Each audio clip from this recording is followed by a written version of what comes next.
Hey guys, this is Scott Hoying from Pentatonix, and I am this week's Man of the Hour, something I have never been called before. And we talk about all sorts of things. We talk about pentatonics, we talk about opportunities, we talk about friendship, we talk about being overly caffeinated. Buckle up. Scott Hoying. Hoying, Hoying. I Yeah. love your last name. Thank You you. are 1/5 of one of the most coolest. Here we go again with the fucking words. One of the coolest things I've ever seen come to life in the music business. Pentatonix is so unique. I don't think people still to this day even know what a cappella is. So we're going to start there. We're going to go to music, and we're going to Mhm. friendship, and then I want to close out with you because you're such an original human being. I want to talk a lot about that, how that's been crafted over the years. We're going to start with a cappella. It's two words, I'm pretty sure, right? Yeah, yeah. Ah, and then Capella. Capella. Scott, how did all this come to life? Did you know you wanted to make music with friends out of your mouths only? And Oh, I did not know that. I actually wanted to be a solo artist playing piano and singing my whole life. I was like that kid who was always playing piano and singing in high school and junior high and making little albums in my room. Um, and then a cappella came into the picture when I went to college.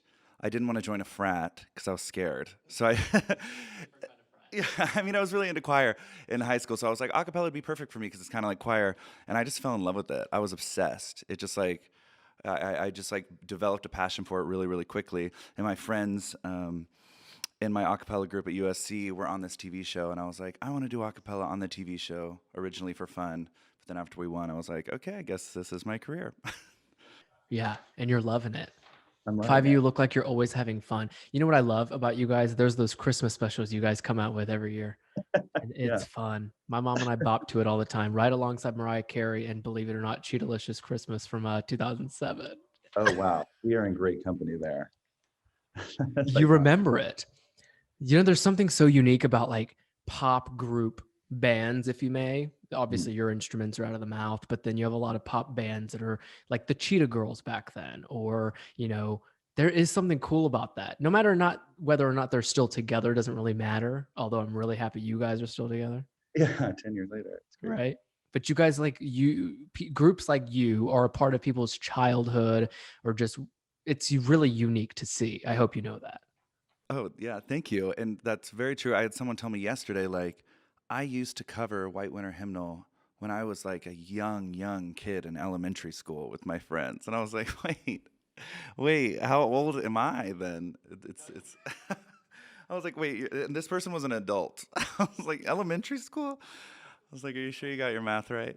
Oh man, and you're a Trojan. I didn't even know you went to USC. How Yeah, I went cool. for a year. And then after that, you're like, fuck it, I'm gonna do acapella. Well, loved it so much. I wanted to go back, but after we won the show, I was like, I guess I'll do Pentatonix full time and go back one day. And it's been a decade, so. Yeah, one of these things are gonna happen. You're just gonna be asked to give a speech, and that's where you're gonna get your diploma. You can skip the 3 years, dude. You're a rock star. Like an honorary moment. That's usually what happens from what I've seen. So Uh, after a year of doing, and listen, you win a show, you go do your own thing. Do you feel like there's a part of college that you've may have missed out on? Or you probably got a lot of experience your first year, no?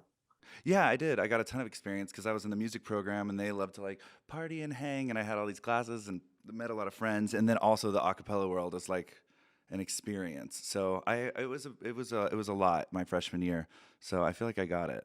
Yeah, I think so. Acapella, correct me if I'm wrong. I was a cheerleader, like Oh, all-star high school and in college too.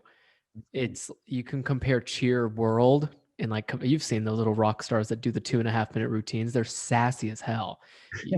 Is it that catty in acapella world? I think it does get a little cutthroat in a cappella. It's a very like I feel like Pitch Perfect is obviously exaggerated, but that's kind of the world a little bit.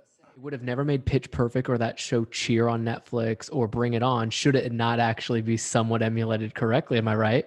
Exactly. Yeah. That's so interesting. I bet the same people, and we talked about this, the same people who liked Pitch Perfect probably liked Bring It On. What do you think the similarities are there? Sure. It's camp. It's fun. There's so many good one-liners. There's music involved, dancing involved. That's fun. Yeah. Routines of some kind. Yeah, competition, drama. I think competition and drama are where it's at. Yeah, definitely. What do your friends from college now talk about when you see them? Are you still talking to anybody from USC or from your high school days even? Yeah, yeah. I'm still friends with a bunch of people from USC, and a lot of them are doing music, and we'll just hang out and play music for each other and catch up. And they'll come to our shows when we have them, and vice versa. Yeah, it's awesome. You're awesome, dude. What about the okay, solo career for a minute? I know you wouldn't say this off the record and stuff just because like the five of you were doing so incredible together. So I wanted to give you an opportunity if you could have pursued solo career life as a musician with that piano you mentioned, how do you Hmm. think it would have turned out? Because eventually, listen, I think that every group knows that you guys can also do a couple things, or I don't know how all that shit works. Maybe your label probably cut my throat for saying that, but like who knows? But like, what do you think that would have looked like? You know, I truly don't know. It could have gone so many different ways, as everyone's career does. I think, I mean, being like a baritone piano, like Gavin DeGraw situation, I think would have been pretty tough for me to break through because there's not a ton of lanes in the music industry for that on a big level. So I think I would have been really going at it for a while. But who knows? I could have instantly been a superstar at age 20. Who knows?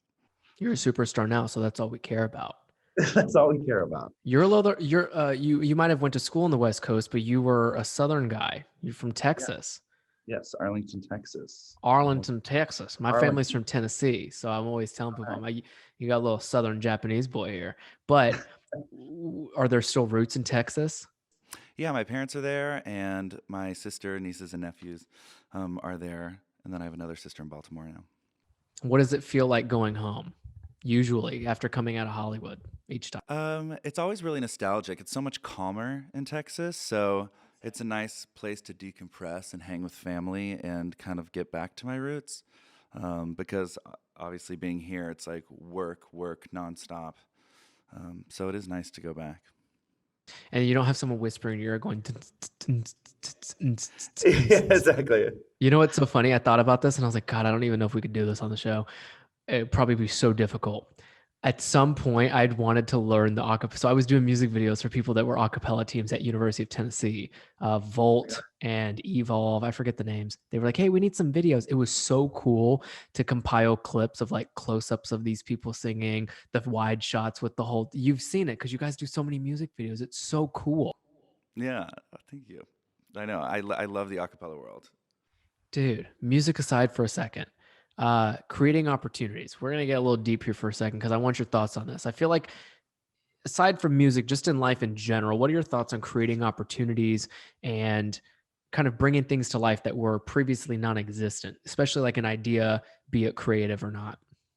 Um, I mean, with Pentatonix, it was like hearing SoCal Vocals, the a cappella group, sing for the first time. I just remember being so unbelievably just like in awe, like eyes twinkling, obsessed and inspired. And so, I mean, I would say just following whatever makes you feel that, whatever makes you like tingle inside and like inspires you on a deep level, to chase that. And another big thing about creating opportunities that I've realized is when you have an idea, just immediately execute it. Don't like work on it, perfect it, change it for years. It's like work on it the next day, put it out as soon as you can. That always is what worked for Pentatonix. We were like, let's do a cover of this song, and do y'all want to arrange it tonight and put it out tomorrow? Like we've moved really quick, and I think that really worked to our advantage. You bring up a really good point. That's how you learn. Don't you Exactly. think? If you're sitting here working on something that you're used to and you're just like questioning or altering something that you're just used to sitting in front of, be it a piece of music, or I guess for me, it'd be like a video, or I don't know. But you hear that? That's called Yeah, yeah, allergies. It sucks. yeah. Good thing we're on a podcast. We're in the middle of people's ears. I don't know if that makes you feel weird, but like I brought that up And that was several a times. I'm crunchy like, one. I'm like, hey, people are like listening in their ears. So like anything we say that sounds like remotely sexual or something, it's weird. Just call it ASMR. Could you like that's where you learn. That's exactly where you learn is activating as soon as possible. Even when Exactly. there's hiccups in the road. I feel like you guys are in positions all the time where you're like, oh, that didn't work. Do you just immediately scrap it and work on something else? Or you like, because I feel like, I mean, you said don't spend too much time working on it, but obviously you want to perfect it to some type of level of Yeah. being able to put it out confidently. So how do you guys kind of balance that? Yeah, so I mean, obviously the devil's in the details, so we'll make sure to like make it as good as possible, but we try to always put it out. I mean, I try to put anything out that I've been working on, even if I feel a little insecure about it, because as you just said, that's how you learn and how you get feedback. And if you don't finish a project, you're never going to grow. Because I don't even think we've ever said this, but Little Drummer Boy is one of our biggest videos. It really kind of launched our Christmas career, and we originally scrapped the video. We like we saw it. I remember we were on our European tour. We were watching it on the bus, and we were like, "This just isn't good enough. This is I just we none of us felt comfortable putting it out, so we decided not to." And then a month later, we kind of revisited it with fresh eyes, and we were like, "You know what? We have this video. We spent time making it. Let's just put it out and see how it does. And if people hate it, that's okay. We'll move on." And then it like launched our whole Christmas career. So you really never know. And getting in your head can be really detrimental when it comes to making art, for sure. But in life too, how do you In get life in your too. head in general? Who knows? I'm like I feel like I'm Hold on, will always you in my say head. you're gonna hate me that Zoom just like zapped you when you said that? oh, I said who knows? Who knows? It's a constant daily struggle. I mean, I feel like we're all in our heads all the time about everything, and it's it's like exercising trusting yourself and working really hard and just man, I wish I had more profound words to say, but trusting yourself, which I struggle to this day. I mean, I've fortunately had lots of success and lots of external validation, but I still doubt myself all the time because until I truly myself feel I am good enough, no external validation would really do that for me. Well, this is external validation. I think you're good enough. Here's why I Oh, say that. thank you. Thank you. You come across very confident. You always have. Every time we see you guys on stage, it is a performance, but I know backstage. I mean, I think you guys had it was from some form of like docu, either on YouTube or on one of the streaming. Oh yeah, we had a Netflix documentary. Yeah. I saw that. And when was that? That was a couple years ago. Oh, it was a while, 2015 maybe. A couple meaning six. Wow. 6, geez. Well, how about this? That's Uh, 5 years ago. That's actually five. We'll dismiss five, the 6, pandemic here. 5.5. Right. Pandemic doesn't count at all. It never counts. But I just remember seeing how you guys work together, how much fun you have. It's different than what we've seen from other artists. And it's probably because you guys have like a knit community of being able to like support each other throughout all of that, but also you're genuinely friends. So let's talk Yeah. about friendship in and out of the business. I mean, you mentioned you're still friends with the USC Trojan friends, or I don't know. I always say Trojan, probably because it's a condom. Who the fuck knows? But in general, it's like friendship has a lot to do with how comfortable and confident you're going to be in your Mhm. career, for example. I mean, everybody has a career. You know what? Let me go off the record for a second. Like, everybody's job is so different in today's world. You meet people like you who are superstars on stage. You meet people like me who have like random ass jobs in media.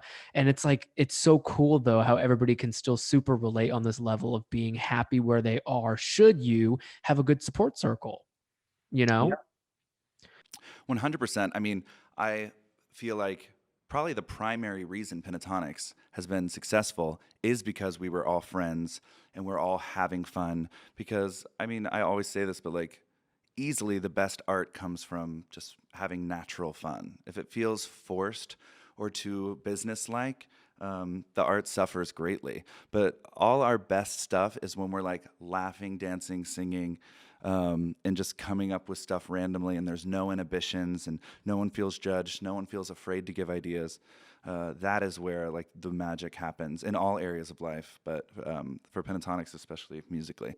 I would say. And then personally speaking, in terms of friendships and how those kind of keep you grounded, let us know. I mean, I feel like that's kind of, you said going home to Texas is nostalgic, and it's probably because a lot of those people, every time you come home, it's a hoorah, don't you think? Yeah. Or is Yeah. it the opposite? I know it's definitely hurrah. A lot of people in Arlington, Texas in general, are very proud of Pentatonix, so it's cool to go home and connect with them.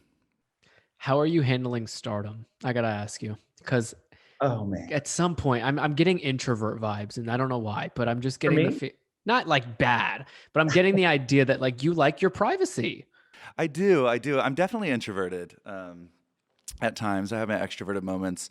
But I honestly, I've really enjoyed it. It's not like paparazzi follows us around. We're not really that tier of celebrity. So I've enjoyed everything that's happened to us because it's given us an opportunity to just make music for a living.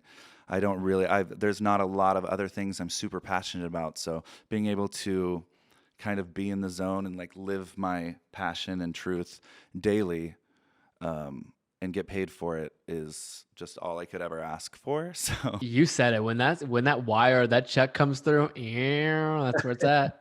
That's where the real passion is. No, because really, it's so cool that you're able to do that and make a living off of it. yeah, exactly. Like when you put it in hindsight, I don't think people realize like everybody's still got to pay their rent and like, pay their bills and stuff.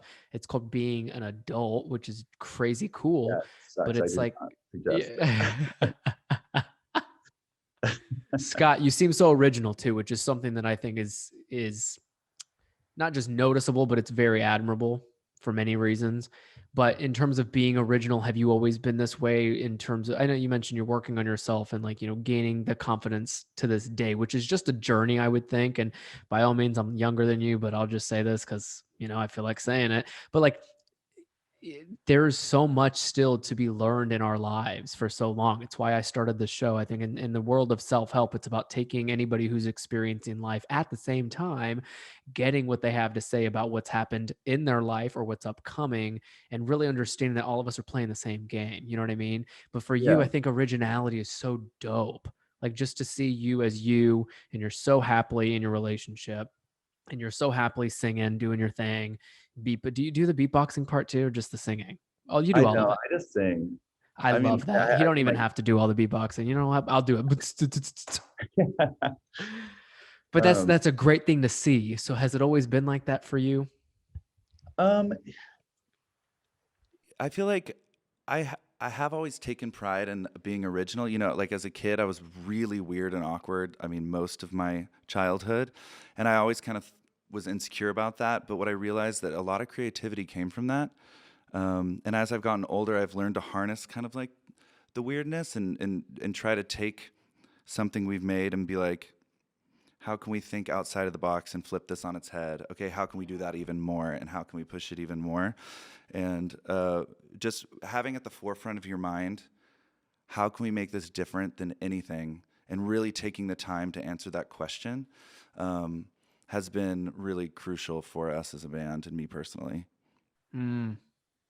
More on the journey of self-discovery. So when yeah. you're Oh, I listen, thought you were saying. oh, I know. I I was thought you were saying definitely. that's self-discovery. Yeah, never mind. Keep going. Cut It that out. is. It totally is.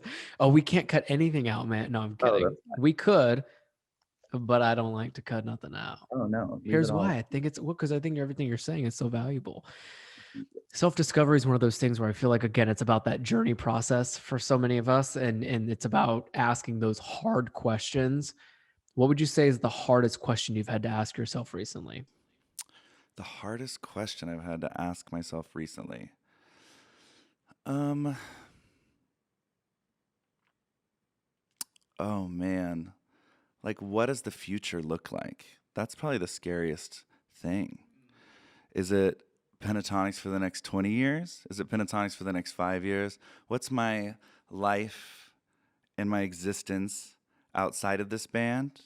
Um, what else do I want to do? Because I've dedicated pretty much 100% of my mind to this band and to touring and to living this existence. And so I think the scariest, hardest question is like, who am I outside of this?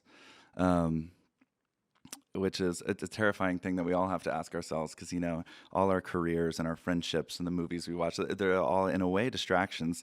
And then you look inward of like like who am I and what do I really want to achieve for the rest of my life? It's like a big scary question. Has to be. I think everybody can ask themselves that when they're a part of a tribe, a community, a group, a fraternity, a sorority, a team of basketball players. Like there's just that happens. I don't know if there's Yeah. a word for that. I feel like there's like some type of stigma or like a ism that goes with that. I don't know. I'll look it up later. If we had a live researcher, that'd be kind Yeah, of dope. comment below. What's the word for that? Paul, you know? Oh, But there might be something around that. You bring up a great point, which is like the fear of the unknown being number one. Two great points. Number two, when you're involved and your brand is really built amongst other people as well. Like there's something beautiful about that, but also scary to kind of not know what that looks like individually for yourself. yeah. You know, and I think for you, have you taken some thought as to what that might look like recently? Yeah, I've been trying to apply myself creatively in other areas of my life as well. Trying to write a lot, and I would love to develop TV shows. I've been working on a musical. I've noticed that I am at my happiest when I'm creating, and when you finish like a song or finish a TV pilot or something, and you read through it, sing through it, just it's such a serotonin boost, such a high. And so I've definitely the answer I've come to so far on what my future is creating in any area. You know what could be really cool though is that you continue with this unknown direction of Pentatonix, which is probably going to keep going for a very long time. You guys are so successful, and then doing the movie thing, or like if you want to do, video production or commercial acting or something, like you can do all of that, don't you think? Yeah, and we had a discussion about this in Pentatonix recently. We're like, let's just keep Pentatonix going because we all love it. We've all worked so hard on it. It makes so many people happy. And we all have our side projects, and we've been able to do those too. It's funny, you think like people always in bands break off and go solo because they have to like focus on other things. But it's kind of wild how much bandwidth you actually have. Like Kirsty started her whole like side business selling handmade crafts and stuff. She's able to do that and Pentatonix. Mitch is doing a solo career. He also does Pentatonix. I'm working on the stuff and doing Pentatonix. So I think you can do it all, which is cool. Let's keep talking about that because I literally had that written down, the art of having it all at once. There's a stigma that people can't. And I think it just depends on the bandwidth and the time that you're willing to put into all these areas of your life. Luckily for you, you get enjoyment and fulfillment out of creating and doing these quote unquote jobs that probably pretty much don't feel like jobs at this point. Mhm. Similarly on like the production front or podcasting or whatever, hosting and stuff, like it's the same thing. It's like none of these feel like actual jobs to myself. And I'm Yeah. okay to work on 6 projects at a time. Whereas I think some other people would think that that's just very exhausting to do more than just one thing and be really good at one thing. What are your thoughts on that in terms of bandwidth and energy going into all these things? It just depends on, yeah, as you just said, it depends on the person. But if you're doing all things that are super, super fun, then like when my friends come over to write the musical with me, I'm genuinely excited in the same way I'd be excited to go to a friend's birthday party. And so when it doesn't feel exhausting, your just bandwidth lasts longer. So finding those things that really ignite you and inspire you, I think will like help with bandwidth. But that doesn't mean that I don't get exhausted at times. Oh yeah, you need to go sleep. But you and I are both sipping on coffee in the afternoon. This is my second one. I'm like, Hella. Wait, what kind of coffee do you drink? um, today is an iced latte with 4 pumps of sugar-free vanilla almond milk. He likes his Starbs, people. Yeah. If you want to deliver anything to his home, you ain't getting the address from me. That's so cool to see, dude. Because like so many times, I think people have to ask themselves of what they need to give up. You ain't gonna give up shit. Keep doing it all. Yeah. Figure out how you're gonna allocate the time to do so. Yeah. And I'm Speaking of, definitely a scheduler. yeah, because you have to be. Yeah. Schedule your time that you don't have to schedule to sleep, but like I've seen people do that. Schedule the times that you're working out. Schedule the times that you're meeting up with people personally. Schedule the times that you Yeah. need to activate a project or like follow up with certain people or whatever that might be. Schedule the time that you need to go on a walk and listen to a podcast. Yeah, once a day I have in my schedule for an hour called happy hour, but not alcohol involved. Happy hour is in like things that I've always loved, like watching Beachella on Netflix or like playing ping pong with my boyfriend. And like I make sure to schedule that hour, which it's like it's weirdly kind of dark thinking like you have to schedule an hour. I'm gonna have fun in this hour, but at the same time, it works for me. So It's a peace of mind actionable, don't you think? Yeah. Yeah. I think so. Because like if you don't schedule that time, you're just going to get lost thinking about all the things you could be doing outside of something you should probably be doing to take care of yourself. Right. Yeah. Interesting. Man of the Happy Hour. That's something we should go after. Men of the Hour podcast, but yours could be Man of the Happy And Hour. the happy hour. Oh, that's fun. And it won't be alcohol. It'll just be ping pong or some shit. Yeah. Or maybe alcohol too. Oh my gosh. Do you listen to podcasts? I do sometimes. Yeah. What kind of podcasts do you listen to?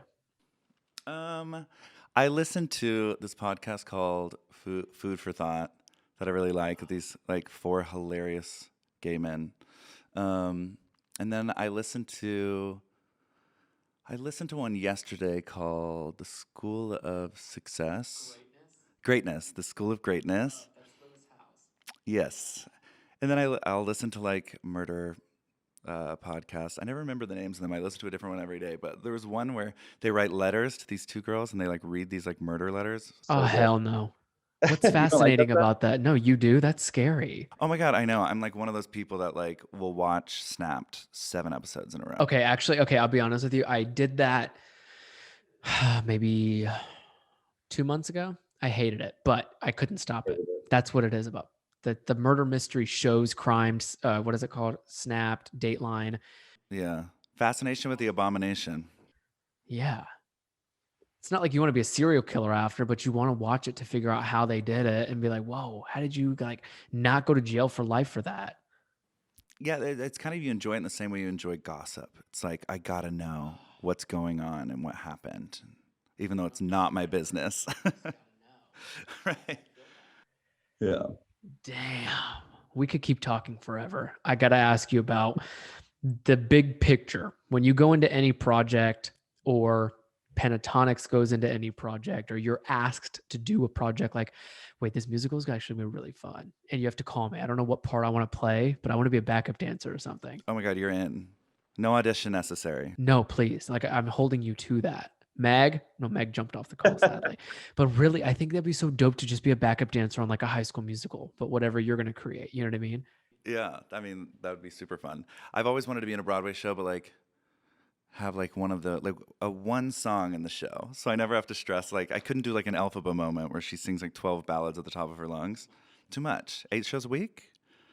Vocal cords would hemorrhage week 3. No way. Ouch. Oh my gosh. Wait, big projects really fast. When you have to Right. think of like the end goal of those things, does that ever get overwhelming to you when you're asked like, hey, we should do this? Do you think of the final picture, the final big picture of it, or do you usually start with baby steps?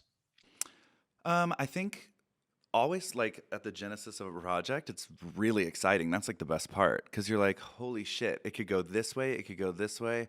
We'll be on Broadway and like it can star Ben Platt and like you visualize these things and you're like 100% sure that they're gonna happen. So the beginning is honestly the best part, and then the baby steps start. You start working. For the musical I'm working on, we just wrote the songs. We got like the outline of the story, but then we wrote songs first. Just started knocking out songs one at a time, and it felt overwhelming at first.